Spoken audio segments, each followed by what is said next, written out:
Commander Ethan Carter walked through the ruins of what was once New Denver Colony. Smoke still rose from some buildings, even though the attack happened 3 weeks ago. The air smelled of burned metal and things he did not want to think about. His boots crunched on broken glass and pieces of concrete as he moved forward. 3 weeks ago, humans made first contact with the Galactic Council. The Council had 17 different alien species in it. They ruled most of this part of space. At first, things seemed good. The aliens talked about peace and sharing knowledge. Then everything changed without warning. Huge council warships appeared in the skies above Earth's 5 biggest colonies. The aliens sent one message: "We must contain your dangerous species before you spread." Then they opened fire. The attack killed more than 12 million humans, families, children. Entire cities wiped away in minutes. Carter stopped walking when he heard a strange sound coming from behind a fallen wall. He raised his weapon and moved carefully. Behind the wall, he found a wounded alien. Not just any alien. A Vrel officer from the Council forces. The creature had blue-gray skin and 4 eyes that blinked at different times. Its breathing sounded wet and painful. Most humans would have shot the alien without thinking twice. After what the Council did, revenge would be easy to justify. Carter's finger tightened on the trigger. But he didn't shoot. "You're coming with me," he said, lowering his weapon. "If you try anything, I will kill you." The alien, who Carter would later learn was named Kha'Zix, nodded weakly. Back at the temporary Earth base, people stared as Carter brought in the alien prisoner. Some shouted at him, calling him a traitor. Others just watched with hate in their eyes. "What were you thinking, Commander?" General Rivera asked when Carter reported in. "That thing is part of the force that killed millions." "With respect, sir, we need information," Carter said. "Dead aliens can't talk. This one might know why the Council really attacked us." The general didn't look happy, but he nodded. "Fine. The science team can have it, but you're responsible for it." 3 days later, after medical treatment and careful questioning, Kha'Zix began to talk. The truth was worse than they imagined. "Your species was sentenced to death based on lies," the alien said in broken English. "The high echelon, our leaders, they received reports about human aggression from the Arxer Dominion. They claimed you would destroy us all if given the chance." "That's not true," Carter said. "We never threatened anyone." "I know this now," Kha'Zix replied. Many Council species questioned the attack, but the high echelon moved quickly, before debate could happen. Meanwhile, on Earth, Admiral Maria Diaz stood before the United Earth Government Security Council. The room was filled with tired, angry faces. These people had the weight of humanity's survival on their shoulders. "The facts are clear," Diaz said, her voice firm. "The Galactic Council killed 12 million of our people without proper cause or warning. Our colonies were peaceful. Our ships were unarmed. This wasn't some mistake or misunderstanding." She pulled up images of the destroyed colonies on the room's main screen. New Denver, Terra Nova, New Washington, Proxima Prime, Armstrong City, all in ruins. "This was genocide," she continued. "And I am here to tell you that humanity will not go quietly into extinction." The room fell silent. "What do you propose, Admiral?" the Secretary General asked. "We appear to surrender," Diaz said. "We agree to their terms, restrict ourselves to the Sol system, and act defeated." "And then?" someone asked. Diaz's eyes hardened. "And then we prepare. We learn. We build in secret. And when the time is right, we show the galaxy that humanity is not so easily erased." As the meeting ended, Diaz received word that Commander Carter had captured a Council officer. Perhaps now they would get some answers. In the ruins of New Denver, night fell, but the darkness could not hide what had happened there. And in the hearts of the survivors, a fire began to burn, not just for revenge, but for justice. 6 months passed since the Council attack. Lieutenant Olivia Grant moved carefully through the dark tunnel. Her team followed close behind. They were deep underground on Proxima Centauri, one of the colonies the Galactic Council thought they had destroyed. They had not killed everyone. When the attack came, 50,000 people managed to escape into deep underground shelters. They had been living there since, hidden from Council sensors. The survivors had been busy during those months. Grant reached a large metal door. She pressed her hand to a scanner, and the door slid open. Inside was a huge cave filled with lights, equipment, and people working. This was the heart of Project Phoenix. Lieutenant Grant, called a voice. Right on time. Dr. Alan Murphy walked toward her. He was the lead scientist of Project Phoenix and hadn't slept much in the last 6 months. His eyes were tired but excited. Good to see you, Doctor, Grant said. Admiral Diaz wants a full report. What have you found? Murphy smiled and led her deeper into the cave complex. Something that will change everything. Follow me. They entered a lab where scientists worked on pieces of alien technology. These were parts from a damaged Council ship that had crashed during the attack. We've figured out how their quantum communication works, Murphy said, pointing to a strange device on a table. It lets them talk across light years without any delay. But more importantly, we can use it without them knowing. Grant looked at the device. We can spy on them. Better, Murphy said. We discovered something they don't want anyone to know. The Council is not united about the attack on humans. Some of their species think it was wrong. Before Grant could ask more questions, a door opened and a strange figure entered. It wasn't human. The alien stood over 7 feet tall with pale green skin that seemed to glow slightly. It had 4 arms and large eyes that blinked sideways. This is Nix, Murphy said. He is a Tellarite scientist who left the Council after learning about the attack on our colonies. Grant reached for her weapon, but Murphy shook his head. Nix has been helping us, Murphy explained. He risked everything to bring us information. The alien stepped forward. Your species was wronged, Nix said in a voice that sounded like gentle bells. The Council's doctrine is containment, not destruction. What happened to your colonies broke our most sacred laws. Grant kept her hand near her weapon but relaxed slightly. Then why did they do it? Corruption at the highest levels, Nix said. The high echelon has been influenced by outside forces. Many Council species do not know the full truth. Murphy led them to a large screen showing a map of Council space. The Council has 17 member species, but 7 of them have expressed doubts about the attack on humans. If we can reach them with proof of the corruption, we might find allies. This changed everything. Humans weren't alone in thinking the attack was wrong. Grant's communication device beeped. She checked it, and her face went pale. Council ships just entered the system, she said. Scout vessels. They're not supposed to be here. Alarms began to sound throughout the underground base. People moved quickly, shutting down equipment and moving to secure areas. We need to get this information back to Earth, Murphy said, holding up a small data device. Everything we've learned is on this. And we need to protect this colony, Grant added. These are some of the last free humans in the galaxy. Nix stepped forward. I can help. I know Council search patterns. I can guide you past them. Grant looked at the alien, trying to decide if she could trust him. She thought of the millions dead and wanted to blame all aliens, but that kind of thinking wouldn't save humanity. All right, she said finally. But if you try anything, I won't hesitate. Murphy handed her the data device. Get this to Admiral Diaz. It's the key to everything. Grant nodded and gathered her team. They had to move fast. The future of humanity might depend on what they did in the next few hours. As they prepared to leave, underground sensors showed more Council ships entering the system. The clock was ticking. 2 years had passed since the Council attacks.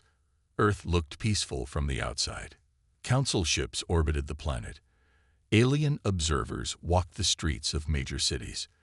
To anyone watching, It seemed humans had accepted defeat. This was a lie. Deep beneath old Chicago, Captain Ryan Williams entered a hidden meeting room. 20 people waited for him there. They were part of the resistance, humans who refused to accept council rule. "Report," Williams said. A young woman stood up. "Council patrols have increased in the western sectors. They're searching for something." Williams nodded. His group was one of 30 resistance cells around the world. All of them answered to Admiral Diaz, who ran the entire network from a moving base that changed location weekly. "They won't find us," Williams said. "Not with our new tech." He pointed to devices on each person's wrist. These jammers blocked council scanners from detecting human life signs. The aliens thought these areas were empty. The door opened and a woman with short gray hair walked in. This was Lisa Kennedy, once a famous quantum physicist. She had lost her husband and 2 children in the colony attacks. "I have something," Kennedy said, placing a small box on the table. "Something they won't expect."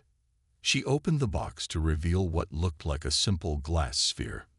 "This is what I call ghost tech," she explained. "It works using principles the council aliens don't understand or look for. It's completely invisible to their scanners." Williams picked up the sphere. "What does it do?" "It can record and replay all council communications within 50 miles, Kennedy said. "We can finally hear what they're saying to each other." This was a huge breakthrough. Until now, humans had been fighting blind. With this, they could know the enemy's plans before they happened. A young man named Jake rushed into the room. His face was pale, and he was breathing hard. "Captain," he said, "we found something." "The Krell observers. They are taking humans." Williams stood up quickly. "Taking them where?"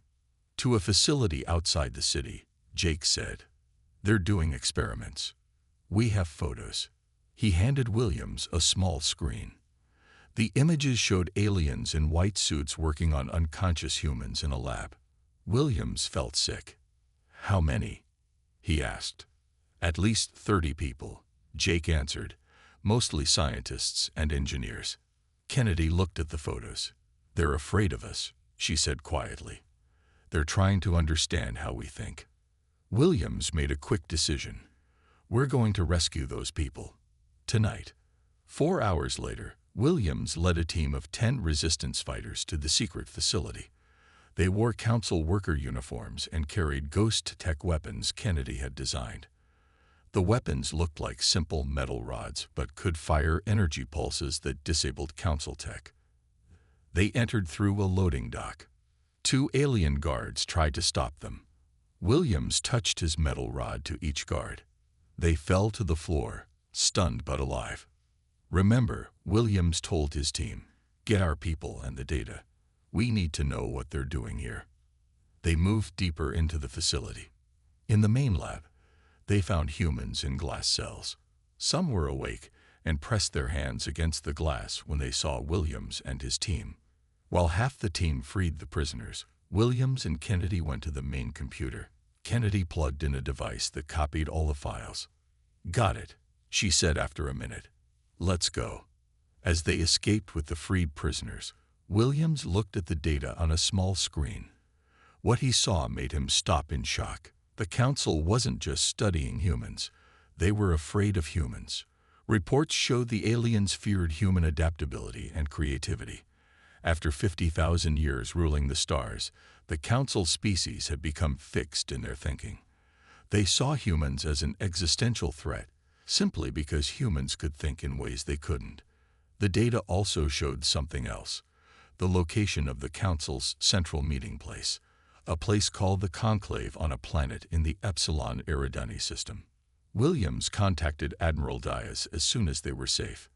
"Admiral," he said, "we know where to hit them." Commander Ethan Carter stood on the bridge of his ship, the Vengeance *. It was a human warship built in secret, hidden from council eyes. The ship moved silently through space, far beyond the areas the council controlled. Carter had come a long way since finding Kha'Zix in the ruins of New Denver. Now the Vril alien stood beside him on the bridge, no longer a prisoner but an ally. "We're approaching Ta City," Kasich said. "The meeting place." Carter nodded. Their mission was dangerous but necessary. Using the quantum communication technology from the Proxima colony, humans had made contact with other species who suffered under Council rule. Today, they would meet face to face. "All systems dark," Carter ordered. "No signals, no emissions." The Vengeance slipped into orbit around a frozen world. Ta City was a cold planet far from its sun. The Council ignored it because it had no valuable resources. This made it perfect for a secret meeting. Carter, Kasich, and 5 crew members took a small shuttle to the surface. They landed near a cave entrance half hidden by ice formations. Carter checked his weapon. "Remember," he told his team, "these aliens aren't used to humans. Don't make sudden moves." They entered the cave, which opened into a large underground space. Heat from the planet's core kept it warm. 3 different groups of aliens waited inside. The first were the Vashti, insect-like beings with 4 arms and bodies covered in a hard shell. Their eyes glowed in the dim light. The second group were the Lithari, who looked like walking crystals. Their bodies reflected the light in rainbow patterns. They had no faces that humans could recognize. The third were the strangest, the Nebulans.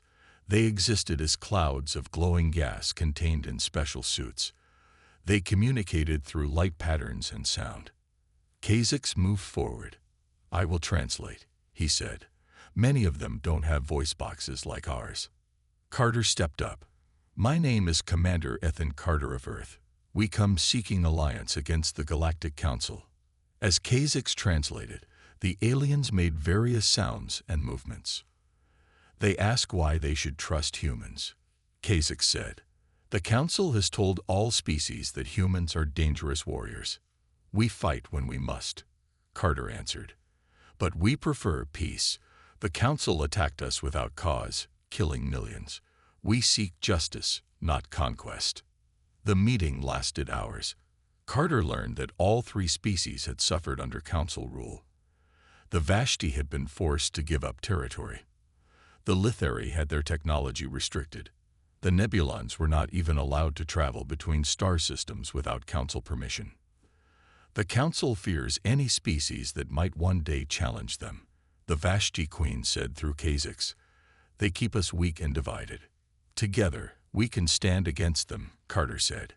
"Humans have weapons and ships. You have knowledge and resources." Just as the aliens began to consider alliance, an explosion rocked the cave. A group of humans rushed in with weapons raised. They wore uniforms with no markings. "Death to all aliens," their leader shouted, aiming at the Vashti Queen. Carter moved without thinking. He jumped in front of the Queen, firing his own weapon. The attacker fell. Carter's team quickly captured the others. "Who are you?" Carter demanded. "True humans," the man spat. "Not alien lovers like you." Carter realized these were radicals who hated all aliens because of what the Council had done. Their attack could have destroyed any chance of alliance. He turned to the alien leaders. "These people do not speak for Earth. We want peace with those who seek justice." The Vashti Queen stepped forward. "You risked your life for mine. This shows your true intent better than words." After more discussion, all 3 species agreed to an alliance. They called it the Ta City Accord, the first step toward fighting back against the Council. As they prepared to leave, Carter received an encrypted message from Admiral Diaz. "Operation Lazarus is green. The dead are rising." It was time for the next phase. 4 years had passed since the Council attacks on human colonies. In the cold space beyond Mars, something impossible happened. Ships appeared where there were no ships before. 30 human warships, built in complete secret. They seemed to come from nowhere, assembled in hidden shipyards in the asteroid belt. This was the Ghost Fleet. Admiral Maria Diaz stood on the bridge of the largest ship, the Retribution Asterisk. She looked at the view screen showing all 30 ships moving into formation. Each one carried weapons specifically designed to fight the Council. Status report, Diaz ordered. All ships reporting ready, Admiral, her second-in-command said. Ghost shields at full power. The ghost shields were Dr. Kennedy's greatest invention. They bent light and energy around the ships, making them invisible to Council sensors. For 4 years, humans had been building this fleet while pretending to be defeated. Diaz opened a channel to all ships. This is Admiral Diaz. Today we show the Council that humanity is not finished. Today we begin Operation Lazarus. On the ship Defiance Commander Olivia Grant prepared her Special Operations team. Their job was the most dangerous. They had to disable the Council monitoring station on Pluto before the fleet could leave the solar system. Gear check, Grant told her team of 20 soldiers. They wore lightweight armor with ghost tech built in. Their weapons were designed by Dr. Kennedy to target specific Council weaknesses. Grant's second-in-command, Lieutenant Frank Ortiz, approached her. Commander, dropship is ready. Grant nodded. Let's move. Their small ship separated from the Defiance and moved silently toward Pluto. The Council had built a large station there to watch human activity in the solar system. If the fleet was going to escape undetected, that station had to be blind. Remember, Grant told her team, we'd disable the station. No killing unless absolutely necessary. They docked with the station using a special airlock that cut through the hull without setting off alarms. Grant led her team inside. The station was staffed by Krell aliens, tall, 4-armed beings with tough skin. Grant's team moved silently through the corridors, using stun weapons to knock out any Krell they encountered. They'd reached the main control room. With quick precision, they secured it and began working on the computers. I need 5 minutes, said Ortiz, who was their tech expert.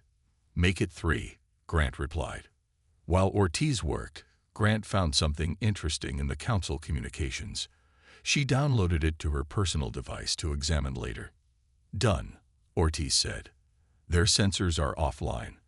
They'll think it's a system failure. They returned to their ship and departed. As they flew back to the fleet, Grant looked at what she had found. It was Council communications between member species. What she read surprised her. When she returned to the Retribution she went straight to Admiral Diaz. Admiral, you need to see this, Grant said, showing her the data. 3 Council species have officially protested the attack on our colonies. They're saying it violated Council law. Diaz studied the information. The Council is divided. This changes things.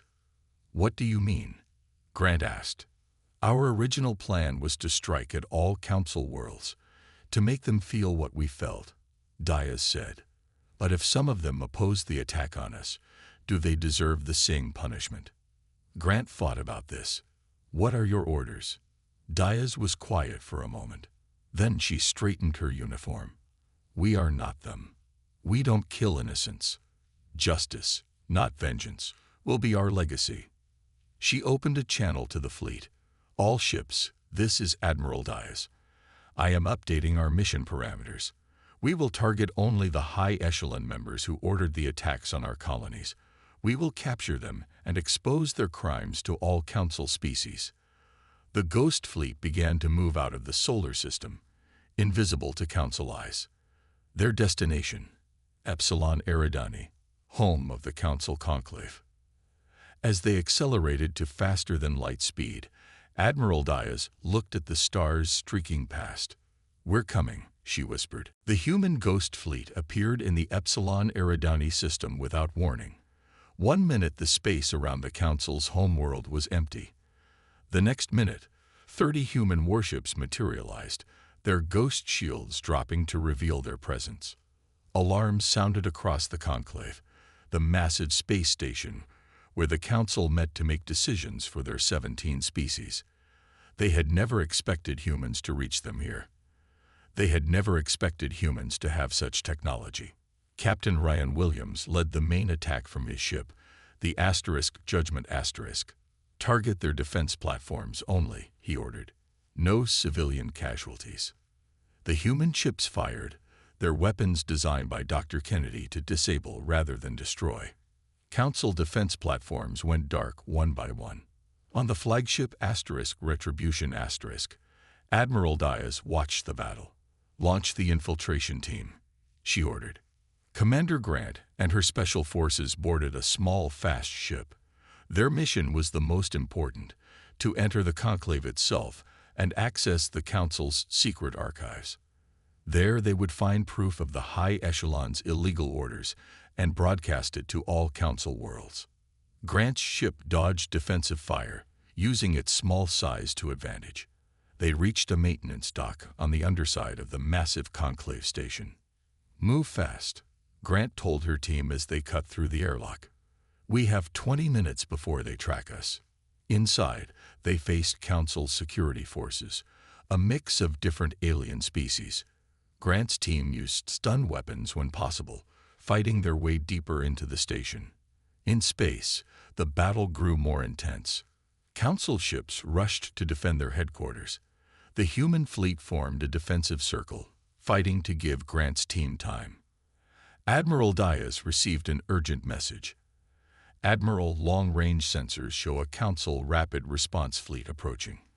Over 50 ships. We're outnumbered." Diaz's face remained calm. "Hold position. Commander Grant needs more time." Inside the conclave, Grant and her remaining team members reached the central archive chamber. 2 of her people had been wounded in the fighting. The Council archives were housed in a massive computer system. "Begin the upload," Grant ordered. One of her team connected their device to the Council system. On the screens around them, they could see the truth being revealed: records of the High Echelon's secret meetings, the false evidence provided by the Arxer Dominion, and the rushed order to attack human colonies without proper Council approval. "We need to broadcast this to every Council world," Grant said. "Working on it," her tech specialist replied. "Their system is fighting back." In space, Admiral Diaz watched as the Council Rapid Response Fleet arrived. The human ships were now greatly outnumbered. "Prepare for heavy combat," she ordered. Then something unexpected happened. 3 Council ships broke formation and moved to protect the human fleet. Then 5 more did the same. A message came through on all channels. "This is Commander Zelmar of the Bracuri forces," an alien voice said. "We have received proof of the High Echelon's illegal actions against humanity. We stand with justice." Ships from 3 Council species were now protecting the human fleet. The battle had become confused, with Council ships facing each other. Inside the conclave, Grant and her team completed their mission. The truth was broadcasting to every Council world and ship. But as they prepared to leave, they were confronted by High Commander Vrax, the leader who had ordered the attack on human colonies. "You think this changes anything?" Vrax said. He was a tall, thin alien with pale skin that seemed to glow from within. "We were right to fear your kind." "Why?" Grant demanded. "We never threatened you. Our predictive models showed your species would eventually dominate all others," Vrax said. "Not through conquest, but through your adaptability. Your ideas spread like a virus. Your culture absorbs and changes everything it touches. Given enough time, nothing of our ways would remain." Vrax pulled out a device. "If I can't save the Council from you, I can at least destroy this place and take you with it." As he moved to activate the device, a familiar figure appeared behind him. Kha'Zix, Commander Carter's Vrel ally. Kha'Zix grabbed Vrax, stopping him from activating the device. "No more death," Kha'Zix said. "Not in the name of fear." 1 year had passed since the Battle of the Conclave. The galaxy had changed forever.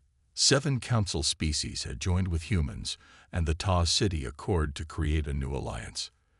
They called it the Stellar Confederation, a union of equals, not a system where some ruled over others. On the rebuilt colony of New Denver, thousands of people gathered for a special ceremony. Commander Olivia Grant stood on a platform overlooking the crowd. Night was falling, and stars began to appear in the sky.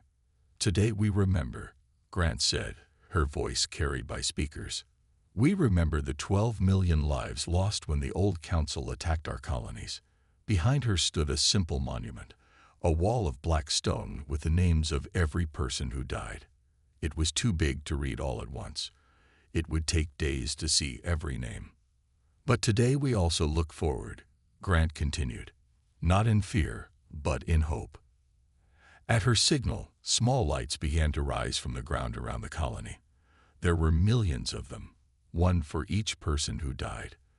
The lights rose higher, glowing softly in different colors. Soon they filled the sky above New Denver, like new stars. Far away on a council world, Commander Ethan Carter met with representatives from 20 different species. Since the battle, he had become Earth's ambassador to the new alliance. It was a job he never expected, but one that suited him well. The Arxer Dominion remains a threat, a Lithari representative said, her crystal body glinting in the light. Our scouts report they are building new weapons. Carter nodded. The Arxer, the mysterious species that had manipulated the Council into attacking humanity, had retreated to the edges of known space. They were still dangerous, but now we face them together, Carter said, not divided as they wanted us to be. The aliens agreed.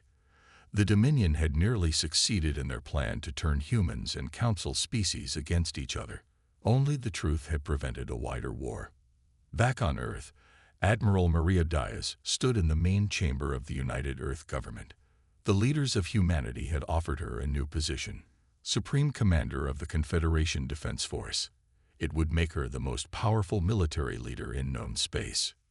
She had declined. We've had enough of Supreme Commanders, Diaz told President Daniel Walsh as they walked through the rebuilt headquarters. The stars need explorers now, not warriors. Walsh smiled. Then what will you do, Admiral? I'll take a small ship, she said. I want to see what's out there beyond our maps. Maybe make some friends instead of enemies. Walsh understood. After years of fighting, Diaz needed peace. That evening, Dr. Lisa Kennedy finished work on a new device in her lab. Unlike her earlier inventions, this one wasn't a weapon. It was a translator that could instantly convert any alien language to any other. It would help the different species understand each other better. As Kennedy packed up for the night, she looked at the photos on her desk, her family who had died in the attacks. We did it, she whispered to them. We found justice, not just revenge.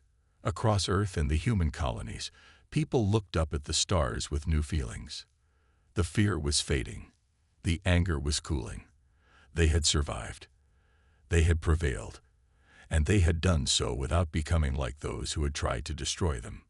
On the edge of human space, Captain Ryan Williams commanded a new ship, the Explorer Asterisk.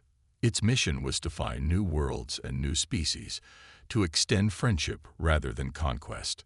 Set course for the unexplored regions, Williams told his crew, which included humans and members of 5 alien species. Let's see what's out there. As the ship accelerated to faster-than-light speed, Williams thought about how much had changed. Millions had died. Billions had grieved. But in the end, humanity had shown the galaxy a better way forward. Not through revenge, but through justice. Not through fear, but through hope. And the stars seemed brighter for it.